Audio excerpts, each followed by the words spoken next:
Hello, night wanderer. You've returned again. The world outside may still be restless, but here all is calm. Let every noise fade, every thought drift away. Tonight we sail into the mists of memory, to the age when gods walked among men, and the sea itself whispered the names of heroes. Talk welcome to faint legends, and this is the story of Odysseus, the man who defied gods. The fires of Troy had turned to ash. The cries of men had fallen silent beneath the roar of the sea. The Trojan War was over. 10 long years of blood, pride, and unending siege. The towers of Troy, once crowned with gold, now burned black against the dawn. Among the weary victors stood Odysseus, king of Ithaca, a man not famed for brute strength, but for the sharpness of his mind. He was the clever one, the strategist, the whisperer of ideas that changed the course of destiny. It was his plan, the wooden horse, that ended the endless war. While others fought with swords, he fought with thought. But the gods were watching, and among them one god, the Lord of the Seas. Poseidon had taken a quiet interest in this mortal, who believed himself untouchable. As the Greeks plundered Troy, Odysseus stood upon the shore, the wind biting his face, the smell of smoke heavy in the air. He raised his arms to the heavens and shouted, "Behold, Troy falls, not by the hand of gods, but by the wit of man." The words echoed, bold, brilliant, and foolish, for in that cry, Odysseus had forgotten something ancient and eternal, that the sea never forgets an insult with Troy in ruin. The Greek fleet scattered to the winds, each hero sailing home to his distant island, each hoping to return to the warmth of hearth. Odysseus, too, longed for home, for Ithaca's green hills, for his queen Penelope, for his infant son Telemachus, whom he had not seen since the boy was in swaddling clothes. He stood at the prow of his ship, the sea stretching before him like a promise. But promises, in the world of gods, are fragile things. From the depths below, Poseidon stirred. He who rules the oceans had not forgotten the pride of this mortal. And so, while Odysseus dreamed of peace, the sea began to dream of vengeance. The men slept under stars, but their dreams were filled with the screams of Troy.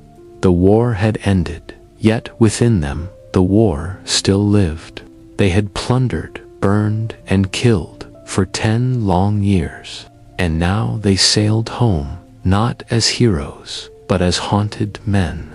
Odysseus sat alone, staring into the dark horizon where sea met sky. He knew, deep down, that the war had changed him. The cunning that had saved him in Troy might one day destroy him upon the sea. For even the clever must pay a price, and the gods always collect their debts. Let us return one last time to the night when Troy fell, the night when glory was born and cursed in the same breath. The Greeks had sailed away, leaving behind a great wooden horse as their parting gift.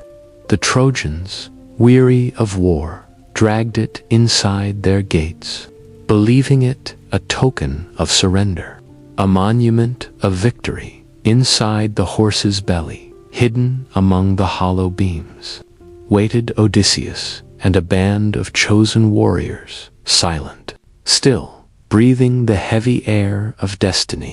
As night deepened, the city slept. Torches burned low. Then, as the moon reached its peak, Odysseus whispered a single word, "Now." The trap door opened. The Greeks emerged like ghosts from wood. They opened the gates for their hidden army, and Troy the city of heroes fell to its knees. At dawn, Troy was ash, its king Priam slain at the altar, its prince Hector long dead, and its walls, once the pride of the world, crumbled into dust.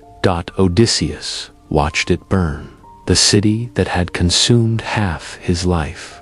He felt triumph and emptiness. Thus ended the war of men, and began the war of the gods. As the fleet left Troy's blackened coast, the sky began to turn.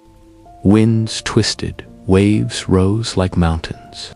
Lightning cracked open the heavens. The sea was no longer water, it was rage made form. Odysseus held the mast and shouted into the storm, "Poseidon, you cannot break me." But the sea did not answer, it only roared louder. And in that roar, a curse was spoken, carried across 1,000 waves. "You will wander, Odysseus. You will see the faces of monsters and gods. You will lose all you love and still live to remember it. Only when the sea has taken everything will it let you go home." Odysseus fell to his knees as dawn broke. He did not yet know it, but his war was far from over. The true Odyssey had only just begun, and so the man of many ways sailed into his fate, toward lands unseen, where memory and myth entwine. Next time, we follow Odysseus into the lands of the Lotus Eaters and the cave of the Cyclops, where cunning meets punishment, and pride meets the eye of a god's son. Until then, rest easy, wanderer. The sea will wait for you. The dawn after Troy rose quiet, too quiet for men who had known only the roar of battle. The sails caught the morning wind, and Ithaca felt closer with every breath. Odysseus stood at the helm, the salt wind in his hair, and for a fleeting moment he believed the gods had forgiven him. But the sea is patient in its vengeance. Its anger does not roar, it waits. And before the sun could set, the waiting began. Days turned into weeks. Strange currents twisted beneath their ships, pulling them away from known shores. The constellations above shifted, and the familiar stars of Greece vanished. The men grew restless, their faith thin as mist. They had seen enough war to mistrust peace itself. When at last they found land, their joy was desperate. The island was gentle, soft meadows, warm breezes, the hum of bees in flowers. There was no sign of danger, no scent of fear. The people who lived there smiled and offered fruit, pale blossoms, sweet as honey. The men ate, laughing for the first time in years, but soon they began to forget. They forgot the salt of the sea, they forgot their homes, they forgot Ithaca, and one by one they looked to Odysseus and said, "Why should we go back?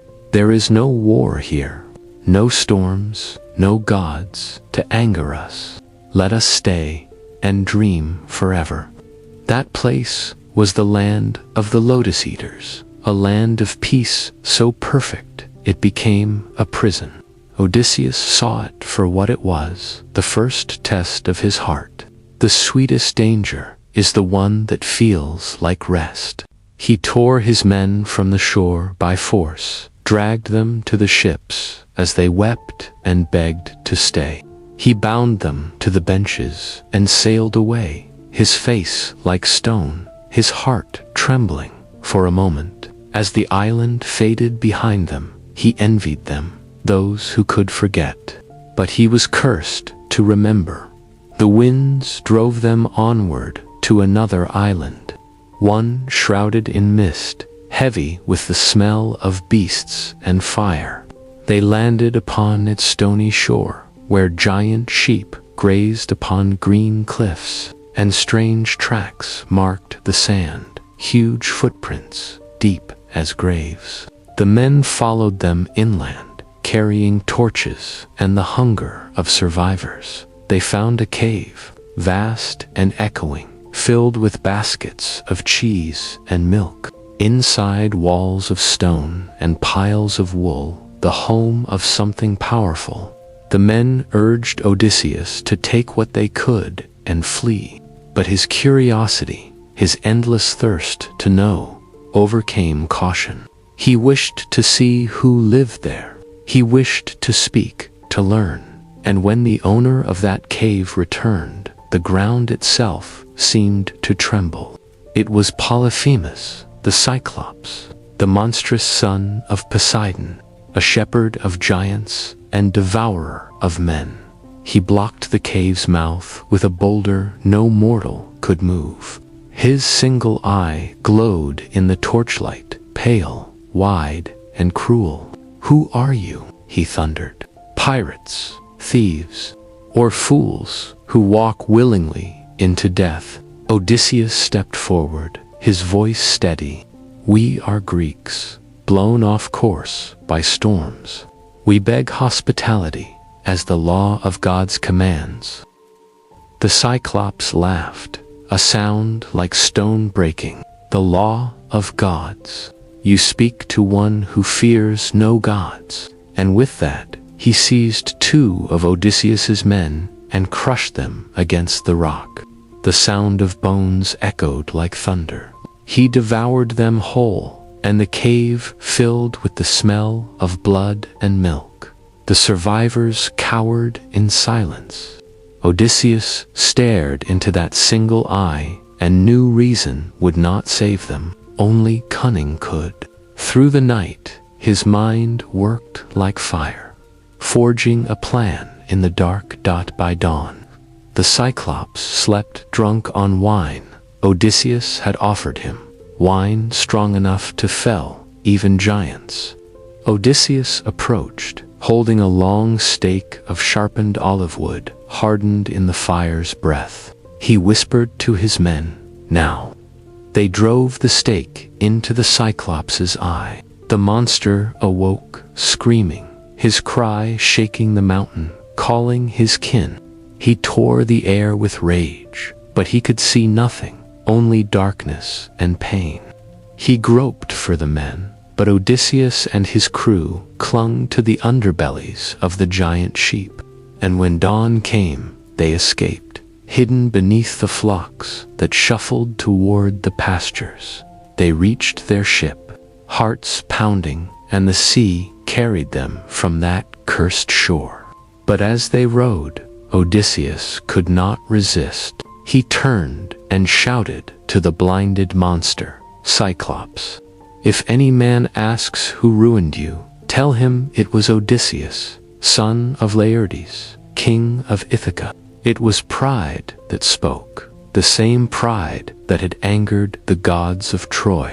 From the cliffs, Polyphemus roared into the wind, "Father Poseidon, hear me. If I am your son, grant me this curse. Let Odysseus never reach his home, or if he must, let it be late and in sorrow, and upon a ship not his own."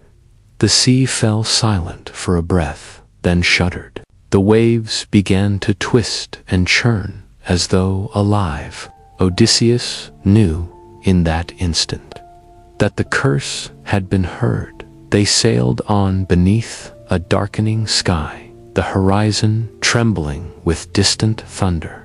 The men whispered of omens, of gods who marked the proud. Odysseus said nothing. He stared into the sea, and for the first time he feared it. Stars burned faintly behind veils of storm. Each man dreamed of home, but the sea beneath them whispered another dream of endless wandering, of unseen shores, of names lost to time. And somewhere, deep in the churning dark, Poseidon's laughter rolled through the water like thunder. The war was over, but Odysseus's punishment had only begun. The winds did not rest after the curse of the Cyclops. They followed Odysseus like wolves, biting, circling, driving him into strange waters. For 9 days and 9 nights, the ships fought the sea, until, at last, the horizon broke open to reveal a floating isle, a place where the air shimmered with golden light and the waves curled like silk. It was the island of Aeolus, keeper of the winds, lord of the unseen sky. He lived among his 12 children, in halls made of bronze and cloud, where the air hummed with whispers, the voices of every storm. When Odysseus came before him, weary and salt-stung, Aeolus took pity on the mortal cursed by gods. He listened to the tale of Troy, of Poseidon, of the sea's fury, and nodded, his eyes filled with quiet knowing. "I cannot save you from the anger of a god," Aeolus said, "but I can give you a path home if you can resist your own men."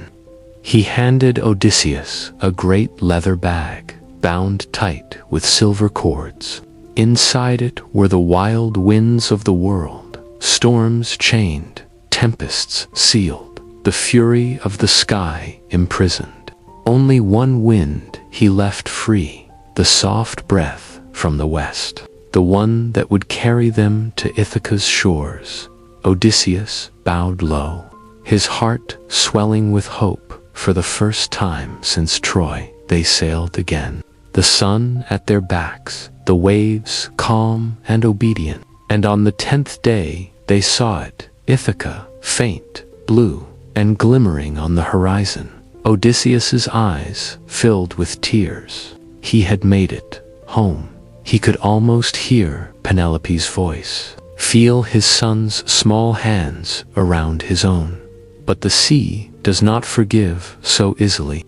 As Odysseus slept, exhausted and dreaming of peace, his men gathered around the strange leather bag. They whispered, "Gold, jewels, treasure he hides from us."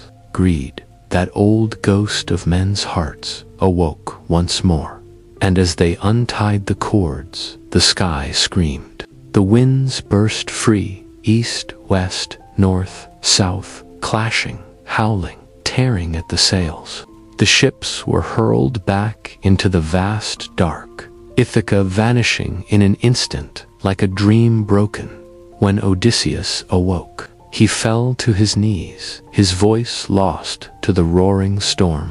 All his journey undone by the hands of his own crew. He returned to Aeolus, begging for aid, but the keeper of winds turned away. "No, Odysseus, the gods themselves curse you. Even I cannot help a man whom heaven has abandoned." And so he was cast back into the wilderness of the sea, further from home than ever before. Days later, the fleet reached a place where cliffs rose like knives from the water. The land seemed empty, but from the heights came faint laughter, human, yet not human.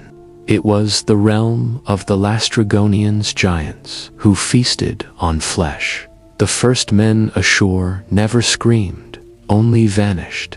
The second group saw what became of them, bodies broken, ships crushed beneath stones, hurled from the cliffs. Odysseus's men tried to flee, but the sea turned red beneath their oars. Only one ship escaped his. He did not speak as the survivors rowed.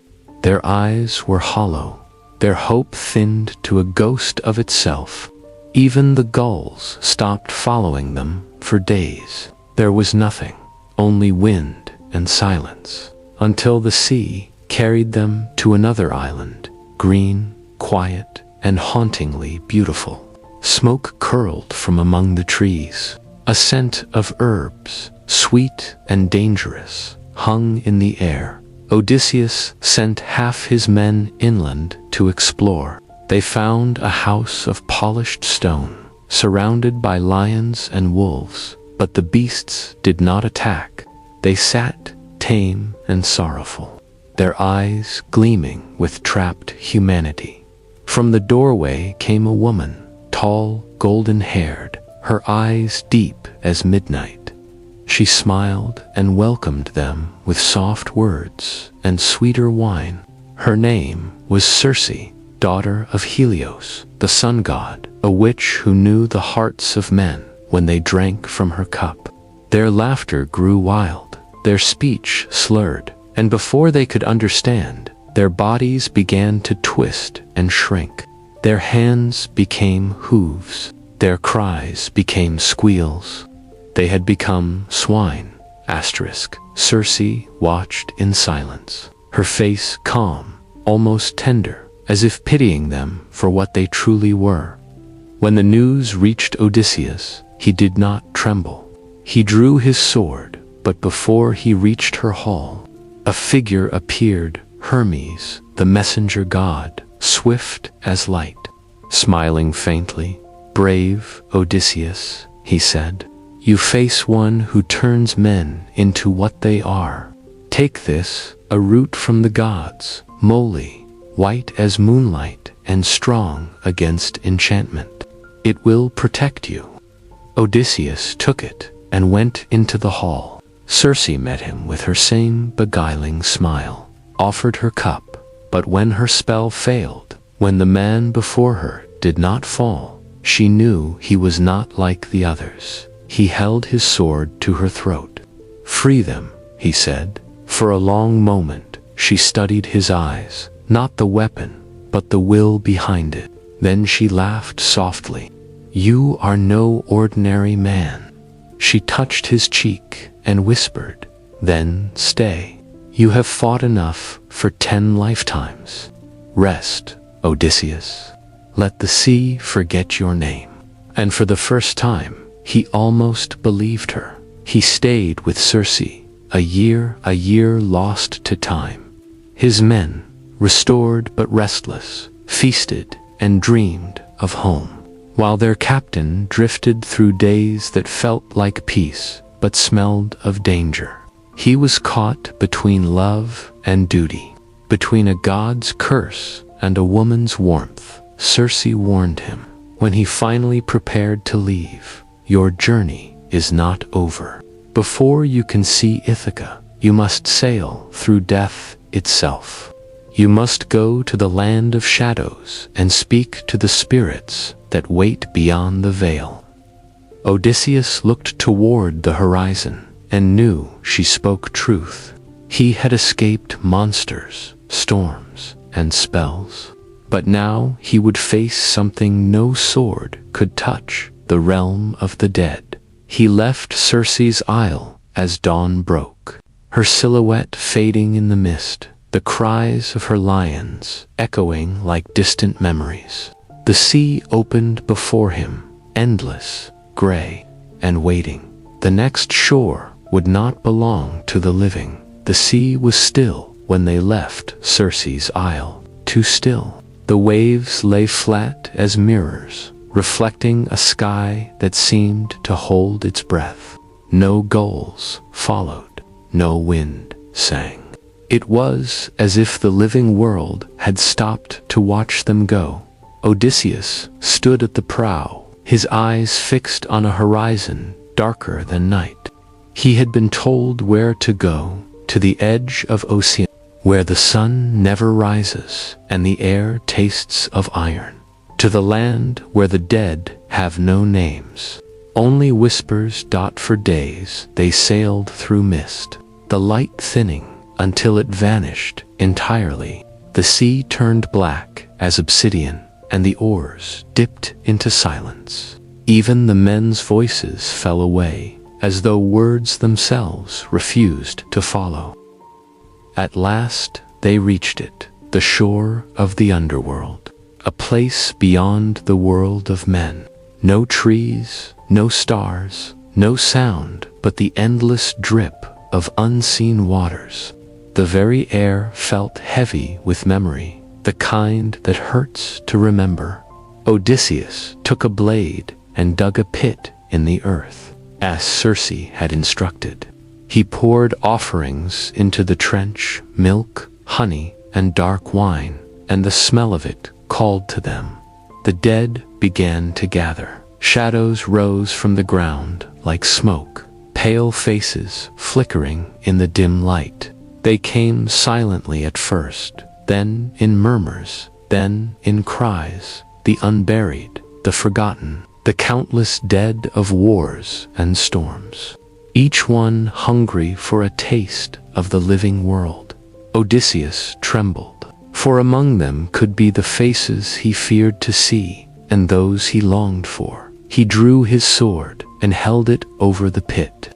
None were to drink from it until the prophet came, Tiresias, the blind seer of Thebes, the only one who could speak with the truth of gods. But before the prophet appeared, another shade came forth, his mother, and her face was pale and soft as mist, and her eyes were filled with unspent tears. "My son," she whispered, "why have you come to the land of death while still breathing?" Odysseus's heart broke. He tried to hold her, but his arms passed through her like smoke through fingers. She told him of Ithaca, of Penelope's endless waiting, of the suitors who devoured his halls, of his son, grown but fatherless. And then she told him that she had died waiting for his return. There was no wound that hurt like that one. He wept in silence, his tears vanishing before they could fall. Then came Tiresias, his eyes empty, but filled with sight beyond sight. He drank from the pit, and his voice rose like thunder, rolling in a cave. "Odysseus, son of Laertes, you seek your home, but the path before you is darker than this place.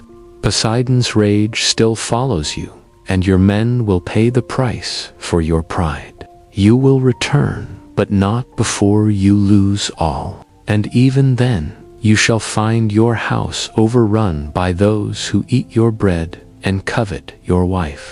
You must take vengeance. But when the blood is washed away, you must journey once more, far from the sea, until you find a land that knows not the salt of the ocean. Only then, when you plant your oar into the dry earth, will your curse be lifted." Odysseus bowed his head, the weight of prophecy pressing on his soul like a mountain. He dared to ask of his friends, and Tiresias answered with sorrow. He would see them all die, one, by their own folly or by the wrath of gods. Even his journey home would not be peace, but another trial. When the prophet vanished, others came, the fallen heroes of Greece, warriors who once stood beside him at Troy. He saw Agamemnon, his voice bitter and hollow, murdered by his own wife upon his return. He saw Achilles, glorious still, but haunted by the silence of death. Odysseus asked him, "Achilles, great among men, how fares your soul among the dead?" Achilles answered, with a voice like wind over stone, "Do not speak to me of glory, Odysseus. I would rather be a slave to the poorest man on earth than a king among the dead." Those words burned into Odysseus's heart. The hero's crown is heavy, and even in death it brings no rest. One by one, the shades faded back into the dark, their whispers melting into the sound of distant waves. Only the echo of Tiresias's prophecy remained, and the memory of his mother's voice. Odysseus turned from that place, his heart colder than the sea he would soon face again. He had seen what awaited all men, heroes, kings, beggars, all the same in the dust. And as the black waters carried his ship away, he realized something terrible, that perhaps home was not the end of his journey, but its illusion. The dawn he sailed toward was pale and hollow, and behind him, the gates of the underworld closed in silence. When Odysseus left the land of the dead, the world felt different. The air was colder, the sky larger, as if the sea itself had grown older while he was away. The men rowed in silence. They no longer asked how far home was, for they had learned that distance was not measured in miles, but in how much of one's soul the journey takes. They returned once more to Circe's island, and she met them with sorrow in her eyes. "You have crossed death," she said softly, "but more trials lie ahead, the kind that do not kill the body, but the heart." She warned him of what was to come, the voices of the Sirens, whose songs pulled sailors into madness, the cliffs of Scylla, where 6 heads waited to devour, and the whirlpool Charybdis, whose hunger swallowed the sea itself. She gave him one final gift, a warning wrapped in compassion. "Even when all hope seems lost," she said, "remember that the gods test not your strength, but your endurance." With that, she faded into the morning fog, and Odysseus sailed toward fate. The first omen came with the wind, a strange sweetness, like music beneath the air. At first faint, then rising, a sound of voices weaving together like waves against rock. The Sirens were near.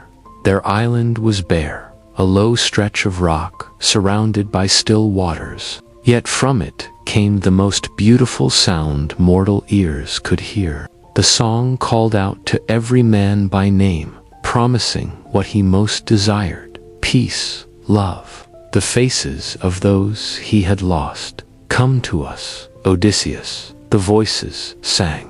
"We know the wars you've fought, the pain you've borne.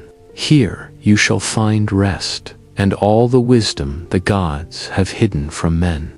Odysseus knew their trick, but knowledge does not dull temptation.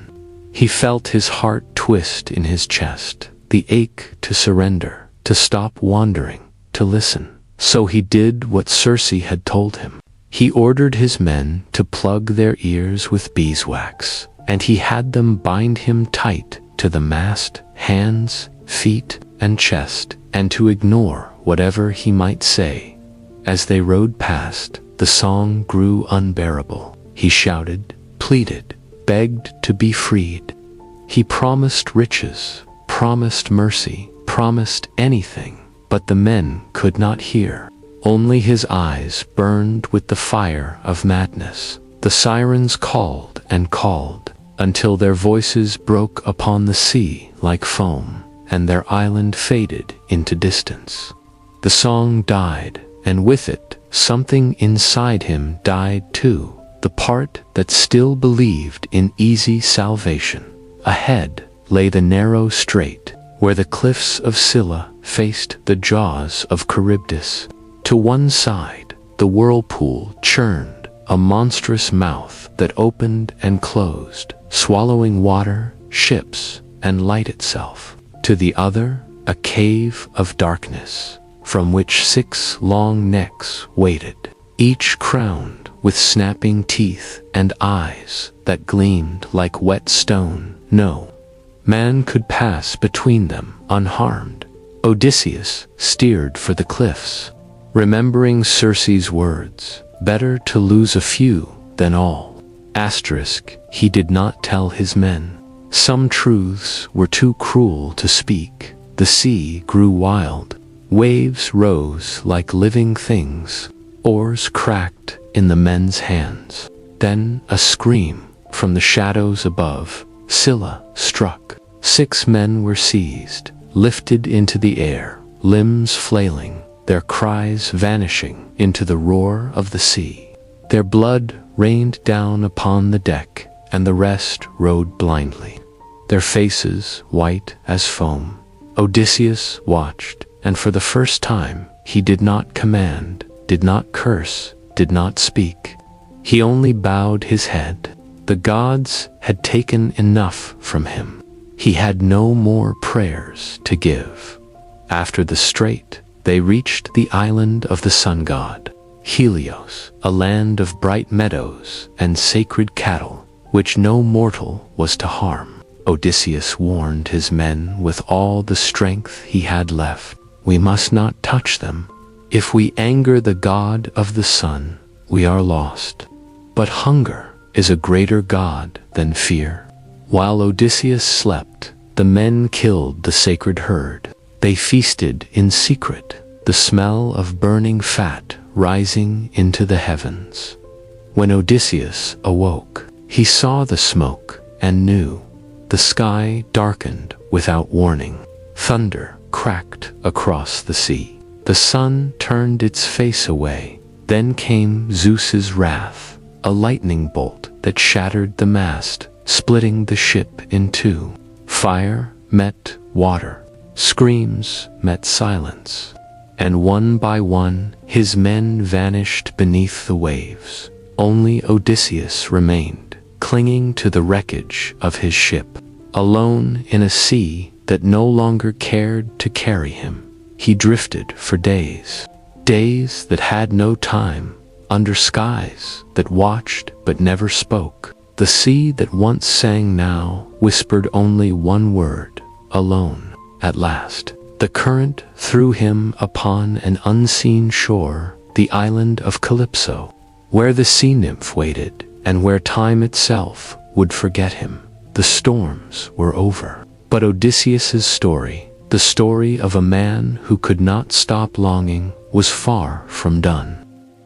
When the sea had claimed every man but one, and the silence of the waves felt heavier than iron, Odysseus drifted alone. Days blurred into nights, and the line between dream and death began to fade. Then from the blue horizon rose an island, green, endless, fragrant, with cedar and song. Ogygia, the hidden home of Calypso, the nymph who lived beyond the reach of men and gods. She found him there, broken, half-drowned, his skin scorched by salt and sun, his lips whispering the name of Ithaca even in sleep. Calypso lifted him from the shore as if cradling a fallen bird. She tended his wounds, fed him ambrosia and honey, and when his strength returned, she spoke softly, "You have suffered enough, mortal. Stay here, be mine, and I will make you immortal." Her voice was like the tide, gentle but impossible to resist. And for a while Odysseus stayed. Years passed. The seasons turned like pages of a forgotten book.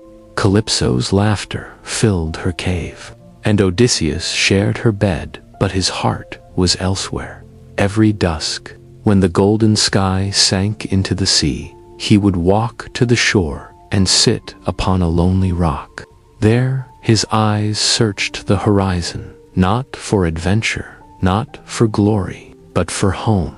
He thought of Penelope, still weaving, still waiting, unaware if her husband lived or was swallowed by the waves. He thought of Telemachus, the boy he left as a child, now grown without his father's shadow. And as Calypso watched him each night, her love turned to sorrow. For even a goddess cannot heal the ache of a mortal heart that beats for something it cannot see, taught high above. On Mount Olympus, the gods gathered in council. Athena, ever the guardian of wisdom, spoke first. "Father Zeus," she said, "it is time. For 20 years my mortal suffers, 10 at Troy and 10 more at sea. His city crumbles without him, his wife is harassed by thieves, and still Poseidon's wrath hounds him across the waters. Does justice sleep in the halls of Olympus?" Zeus, lord of the storm, looked down through the clouds. Lightning flickered in his eyes. "It is not justice that binds him," he said, "but consequence. He blinded Poseidon's son. And Poseidon does not forgive easily." Athena bowed her head. "Then let his punishment end. He has repented with every tide." Zeus was silent for a long moment. Then he nodded. "So be it. Hermes shall go to Ogygia. Tell Calypso the time has come. Odysseus must sail again." And so Hermes, the messenger, with golden sandals, flew down from the heavens, his path a ribbon of silver through the clouds. He landed at Calypso's cave, where the goddess wove her thoughts into song. Her voice trembled when she saw him. "Why come you here, Hermes?" she asked. "Not even the gods visit this lonely place." Hermes sighed. "Zeus commands it. You must let the mortal go." Calypso's face darkened. "Cruel are the gods," she said. "They envy what they cannot love. Have I not sheltered him, healed him, kept him safe when the world sought his death? And now you take him from me." Hermes' tone softened. "It is not I who take him. It is destiny. Even immortality is no gift to one whose soul belongs to another." And with that, he vanished. Calypso stood at the mouth of her cave, watching the waves as if they mocked her.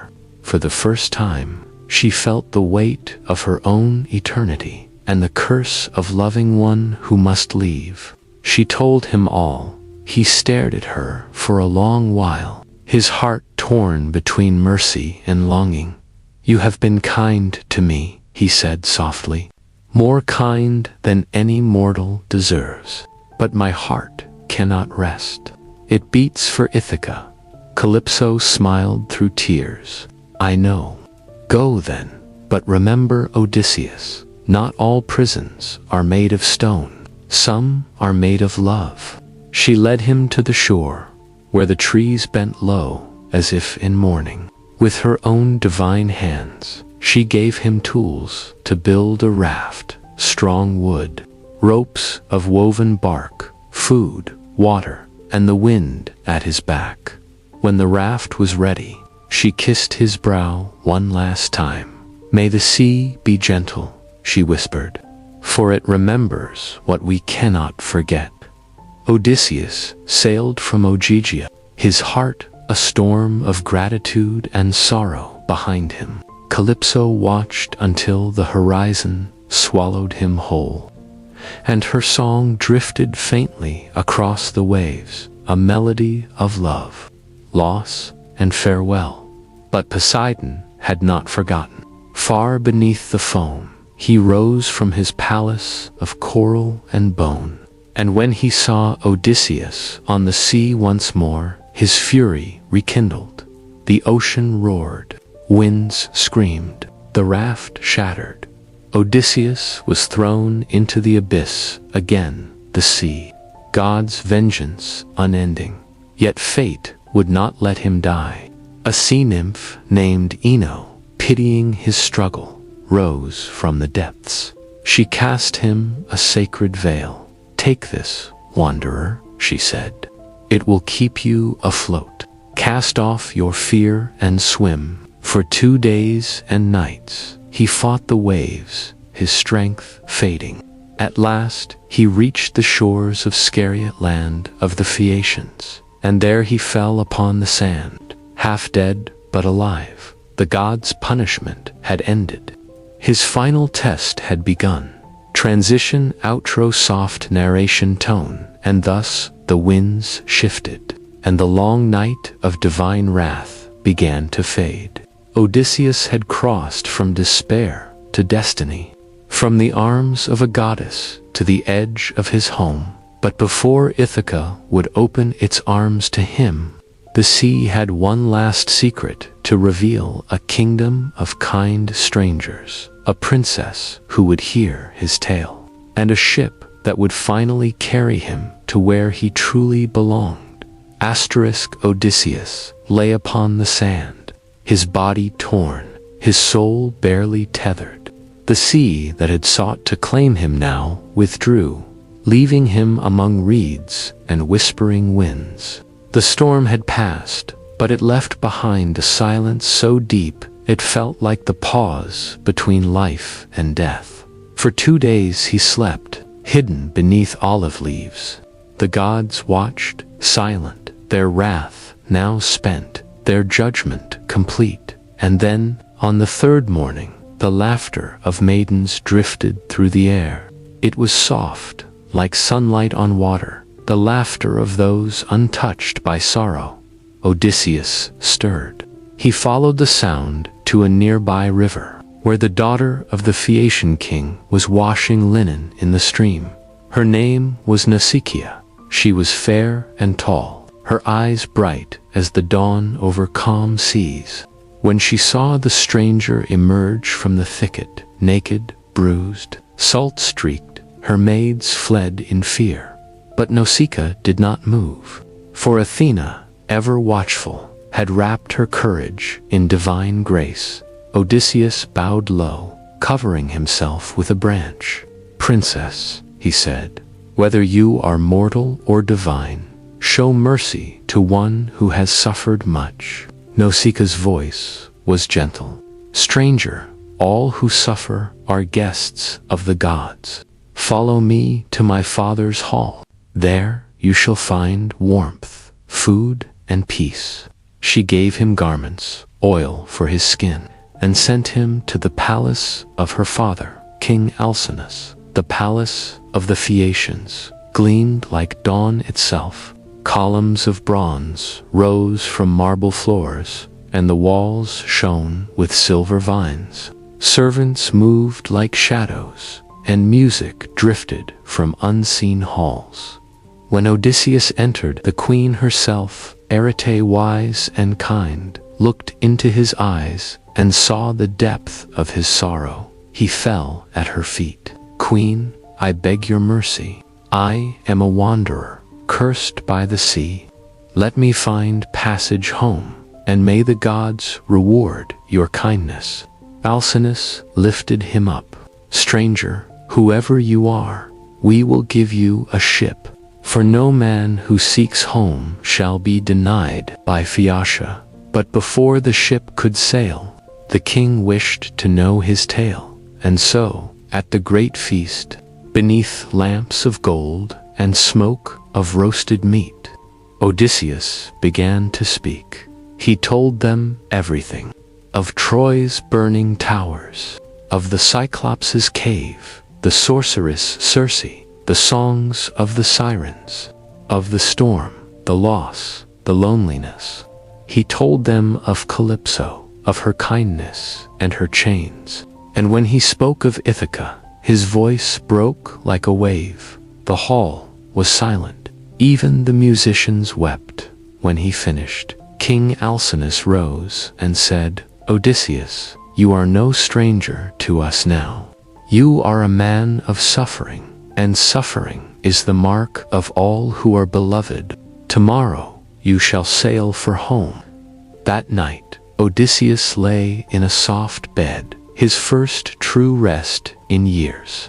He dreamed of olive trees, of Penelope's quiet eyes, of Telemachus as a boy chasing shadows in the sun.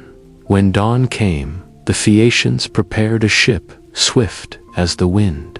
Its sails shimmered, and its oars moved as if touched by divine hands. Odysseus boarded with a trembling heart. The sailors poured wine to Poseidon to calm the restless sea. As the ship cut through the waves, Odysseus closed his eyes, and for the first time in 20 years, he slept without fear. All through the night they sailed, and the gods watched in silence. Even Poseidon, though bitter, did not raise his hand at last.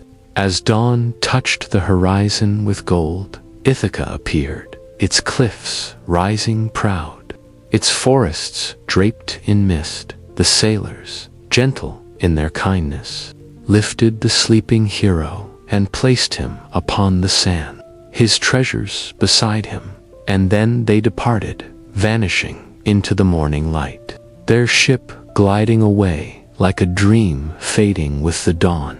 When Odysseus awoke, he did not know where he was. The land was familiar, yet strange. Athena appeared before him, disguised as a shepherd. "Tell me, stranger," she said with a sly smile, "what land is this?" "Odysseus, ever cautious," replied Ithaca. "If the gods have not deceived me." Then the goddess revealed herself, her eyes bright with pride. "Yes, Odysseus, you are home, but beware, for danger waits even here." He fell to his knees, tears filling his eyes.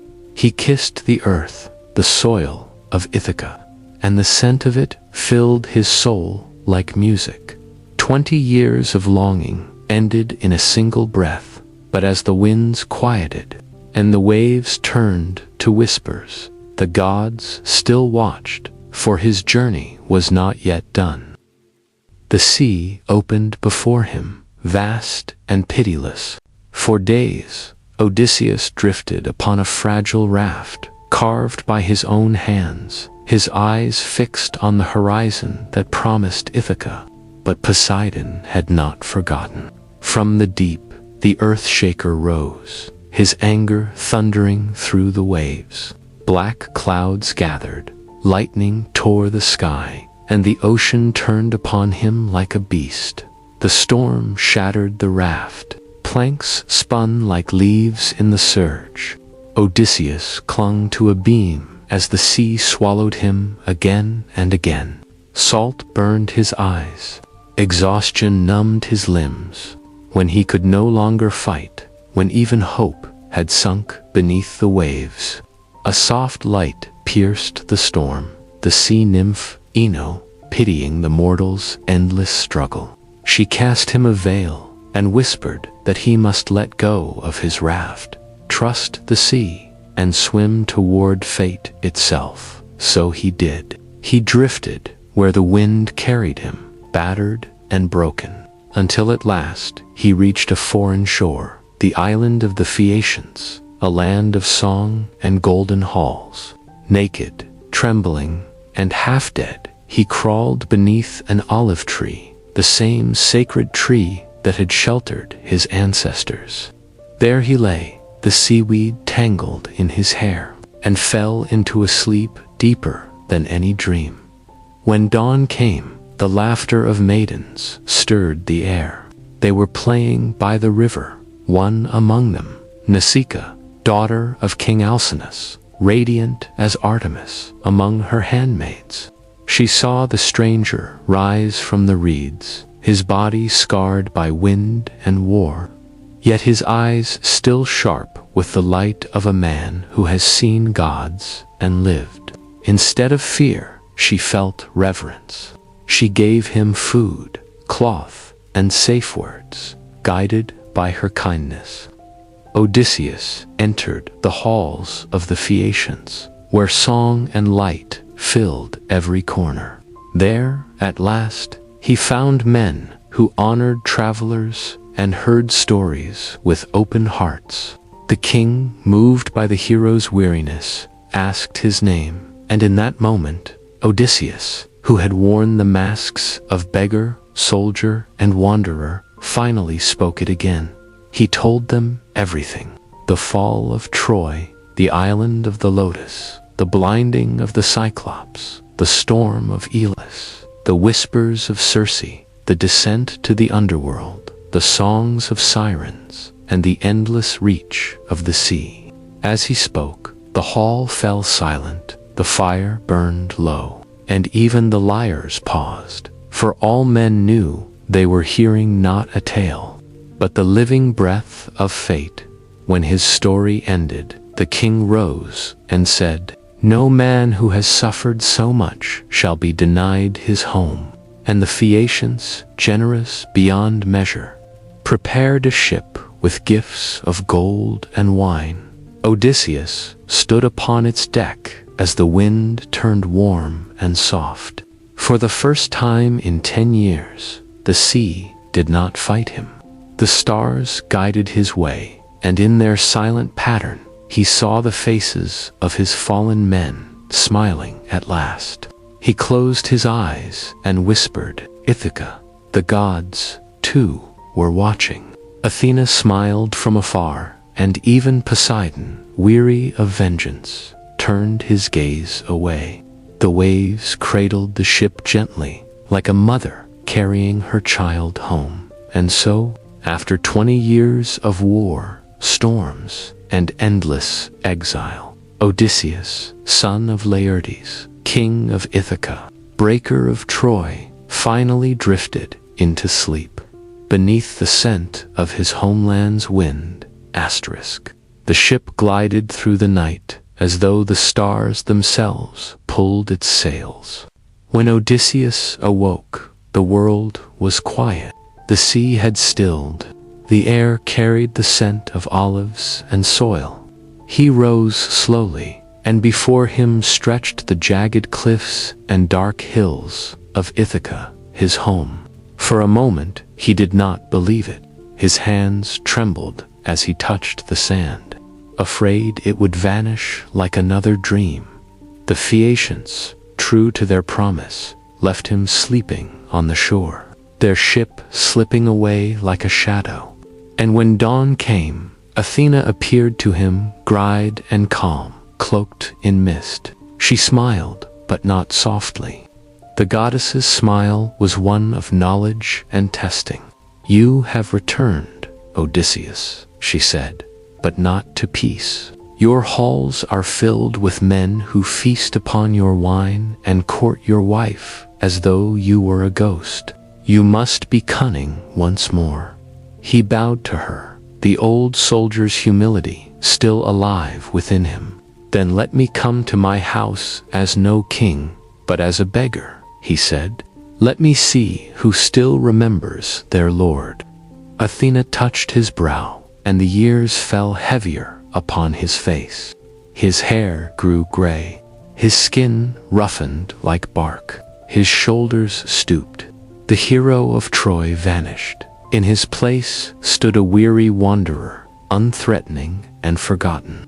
Together they crossed the rocky paths until he came to a humble hut, the home of Eumaeus' loyal swineherd.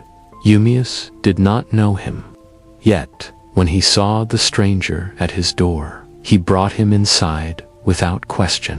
He gave him bread and wine, and spoke of the cruel fate of his absent master.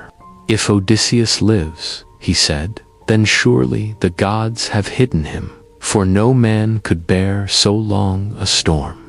Odysseus listened in silence. Each word was a dagger and a balm. He asked, softly, "And the lady Penelope?" "She mourns him still," Eumaeus said. "She endures the suitors, though they eat her halls bare. She weeps each night by the loom, weaving by day and undoing by night, to hold them off a little longer." Tears stung the beggar's eyes, but he hid them behind the shadow of his hood. That night, by the fire, he slept on straw, as kings do not, and dreamed of his wife's hands weaving threads of dawn and dusk. Days passed. Athena brought Telemachus back from his voyage, the son who had grown into a man without a father's embrace. When the boy reached the hut, Eumaeus ran to greet him, and Odysseus watched from the corner, unseen, his heart heavy with pride and sorrow. The young man spoke of the suitor's arrogance, of his mother's fading hope. Then Athena appeared once more, and her voice whispered like wind over stone, "Now reveal yourself." The goddess touched him, and the disguise fell away. The gray turned black, the wrinkles smoothed, the light of kings returned to his eyes. When Telemachus turned and saw the man before him, he stepped back in awe. "You are not a god," he said, trembling. "I am your father," Odysseus answered, and his voice broke. They fell into each other's arms, two souls long divided by sea and fate. They wept without shame, the tears of war, of years stolen, of love rediscovered through pain. When night came, they spoke of vengeance. The plan was simple: to walk into the palace disguised once more, to suffer the insults of the suitors, to wait until the moment of reckoning. "We will strike not in anger," Odysseus said, "but in justice. The gods will see it done." Far away, in the palace of Ithaca, Penelope dreamed that her husband stood once more by her side. She awoke with the sound of distant thunder, not knowing it was the whisper of fate turning its final wheel. The dawn came heavy with silence, as though even the wind waited for what was about to unfold. Odysseus rose from the straw, his disguise once more upon him. Eumaeus and Telemachus followed close behind, their faces drawn but resolute.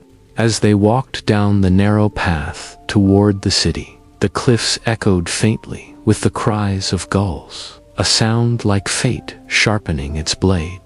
When they reached the gates of the palace, Odysseus paused. The walls he had built with his own hands stood before him, weathered but proud. He looked upon them as one might look upon a tomb, familiar yet distant, the shadow of a life he once ruled. Inside, laughter roared like thunder. The suitors, drunk on stolen wine and arrogance, feasted as if the kingdom were already theirs. They did not see a king. They saw only a beggar, bent and dusty from the road. Antinous, the proudest among them, sneered and hurled a bone at him. It struck his shoulder, and the hall erupted with laughter. But Odysseus did not rise. He only looked at them one by one, and his eyes, though veiled with age, burned with something ancient and steady. Penelope entered then, veiled in dusk-blue cloth.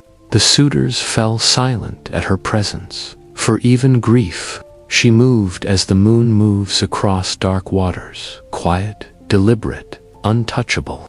Her gaze rested briefly on the beggar. Something in her heart stirred, faint but unshakable, as if memory itself whispered beneath her ribs. "You have eaten my husband's bread and drunk his wine for years," she said. "If any among you believes himself worthy to be my husband, let him prove it. Tomorrow we shall hold a contest, the bow of Odysseus, which none but he could string. Whoever bends it and sends an arrow clean through 12 axe heads shall be my lord." The suitors laughed, thinking it a game already won. But Odysseus, seated in shadow, felt the words like a door opening to destiny. Morning came. The hall was bright with torches, the air thick with challenge and pride. One by one, the suitors tried and failed. The bow would not bend, its sinew unmoved by hands softened with indulgence. The laughter turned to mutters. Then the beggar stepped forward. "Let me try," he said. The room erupted in scorn. "A beggar," Antinous shouted. "You shame us with your madness." But Penelope, her eyes never leaving the stranger's face, said softly, "Let him try. Even a beggar has the right to hope." Eumaeus brought him the bow. Odysseus held it as one might hold an old friend. His hands knew every curve, every grain of the wood. With ease, effortless, unstrained, he bent it and strung it. The twang of the string sang through the hall like the voice of a forgotten god. He set the arrow upon it, drew and let fly. It whistled through the air, straight and true, passing through the 12 axe heads as cleanly as light through water. The hall froze. Then he spoke, his voice low and steady. "You have defiled my house, courted my wife, and insulted my name. The time for mercy is gone." Antinous reached for his sword, but the arrow was already in his throat. The cup fell from his hand, spilling red wine across the floor like a prophecy fulfilled. Chaos erupted. Screams, overturned tables, splintering wood. Telemachus sprang to his father's side. Eumaeus and the loyal men barred the doors. One by one, the suitors fell, their cries swallowed by the roaring silence that followed. The gods watched unseen. Even Athena's shadow flickered across the beams. When it was done, the hall lay still, the smell of blood mixed with the scent of wine and smoke, the price of justice. Odysseus stood among the fallen, breathing hard. His bow hung slack at his side. "The house is clean again," he whispered, though his heart carried no triumph. Only the weight of 20 years and the echo of all he had lost. Penelope remained in her chamber above, listening to the silence after the storm. She did not weep, for something deeper than fear or hope told her. Her husband had returned. The night after the slaughter was still and heavy. Smoke drifted from the torches, curling through the beams like lost spirits. Odysseus stood in the silence of his reclaimed hall, the bodies of the suitors lying where arrogance had met its end. Telemachus and the servants moved quietly, cleaning the blood from the stone, their faces pale with awe. But Odysseus did not speak. His gaze was distant, not at the ruin around him, but far beyond it, to the quiet chamber above. Where Penelope waited, Athena stood unseen in the corner of the room, her eyes soft now, not the eyes of a warrior, but of one who understands the long sorrow of men. "Go to her," she said, "but do not reveal yourself too quickly. Even love must be tested after such years." He nodded. For 20 years he had faced monsters, gods, and storms. Yet now, as he climbed the stairs, his hands trembled.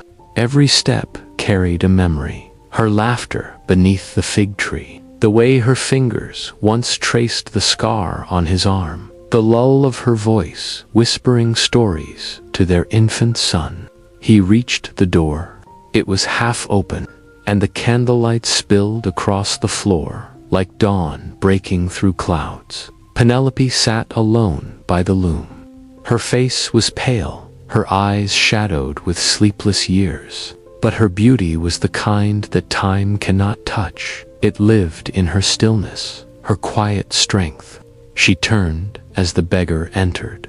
"They tell me the suitors are dead," she said, her voice calm, almost detached. "And that you did it." "I did," he answered softly. She studied him for a long time. "You claim to be my husband," returned, she said. "But many men have claimed to be Odysseus. Tell me something that no other man could know." Odysseus smiled faintly. He looked around the room at the bed carved from the living trunk of an olive tree. "There is our secret," he said. "No hand could move that bed, for I built it with my own around the roots of the tree. If the bed stands still, the tree lives, and so does our bond." At those words, Penelope's.com broke. Her face crumpled like paper in flame. She ran to him, and he caught her in his arms, the years collapsing between them. Neither spoke.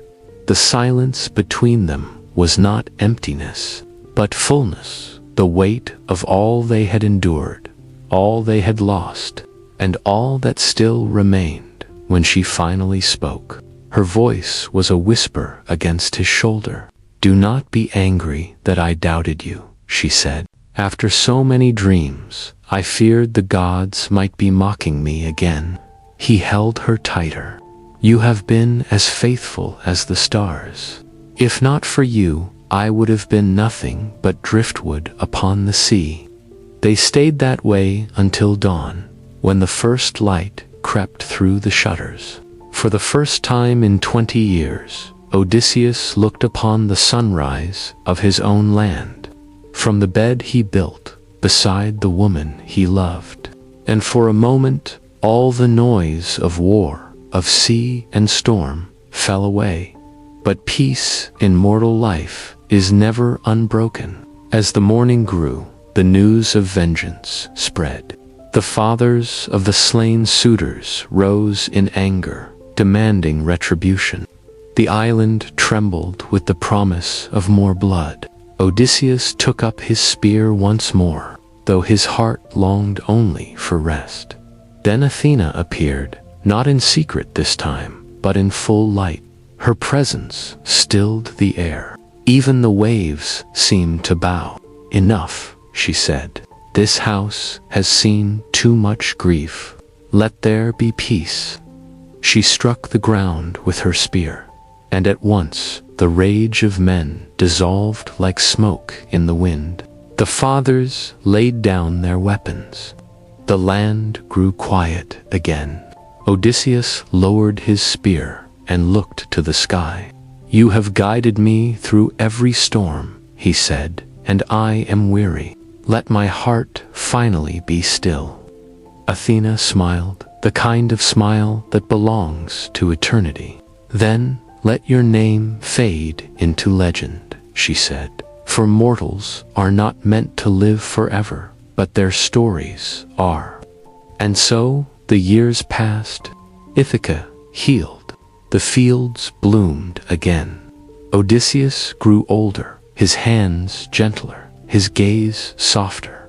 Each evening he sat beneath the olive tree and watched the sea, that same sea that had once carried him from home, and finally, mercifully, brought him back. When his final day came, the winds were calm. He closed his eyes, hearing in the distance the laughter of his crew, the songs of Sirens, the roar of Troy, the whisper of Penelope's loom.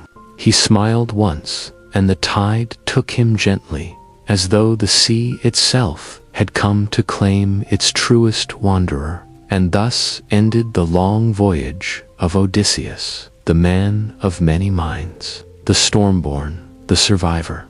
His name, carried by time, became something greater than life, a promise that no storm, no god, no distance can forever keep a soul from home. The waves that once raged now sleep against the shore. Ithaca lies still, bathed in the pale gold of morning.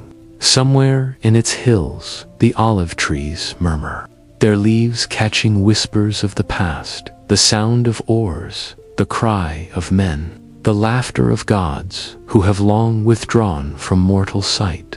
The years have passed quietly since Odysseus last walked the earth, but the memory of his journey lingers in every stone, every wave that kisses the coast. Stories such as his never truly end. They drift like ships set adrift by memory, from one age to another, from one voice to the next. And though the gods have grown silent, men still dream of voyages and homecomings, of battles fought not for glory but for the soul's return. When the poets first sang of Odysseus, they did not sing merely of a man. They sang of us, of the human spirit's stubborn defiance against the vast indifference of fate. The story of Odysseus is the story of every wanderer, every heart that has lost its way and dared to find it again. It is the story of those who face the storm not with certainty, but with endurance. The old bards say the sea never forgot him. On still nights, when the moonlight spreads like silver oil upon the waves, fishermen claim to hear the faint creak of oars, a rhythm slow and even, as though someone rose beneath the surface, not away, but toward home. They speak of a voice carried on the wind, neither mortal nor divine, whispering, "Endure, endure, and you shall see the dawn." Perhaps that is the true heart of Odysseus, not his cunning, nor his victories, but his endurance. He faced gods, monsters, and the vastness of the unknown, yet he never surrendered to despair. His triumph was not that he conquered the world, but that he endured it and returned. For every journey has two halves, the leaving and the returning. The first teaches courage, the second teaches peace. And those who live long enough to complete both find something greater than victory. Understanding, Odysseus learned that no man can truly conquer the sea. He can only learn to move with its will. He learned that cleverness can build kingdoms, but only love can make them worth returning to. He learned that home is not merely a place, but a state of the heart, fragile, fleeting, and sacred. And what of Penelope? Her legend, too, lives on, though told in quieter tones. They say she walked the halls of the palace each morning, touching the stones he rebuilt, breathing the scent of the sea that once took him from her. When her own time came, she was buried beside him beneath the olive tree, their bed grown wild and tall, its roots curling around their names.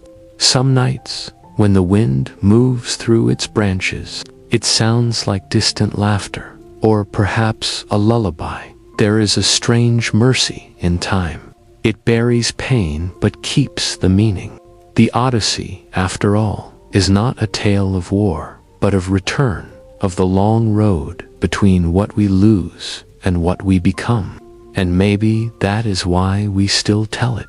Because in every age, the world asks the same question.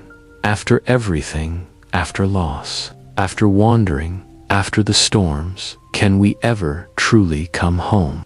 Perhaps we can. Perhaps home is not a place we reach, but a peace we make.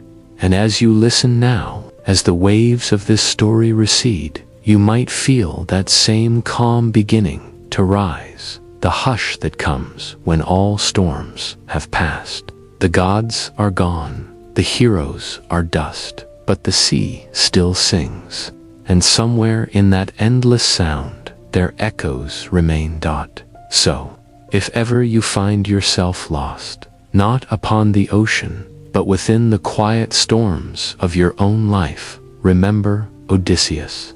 Remember the man who faced gods and shadows and found his way not through strength alone, but through persistence, faith, and love. For every heart that endures will one day find its Ithaca.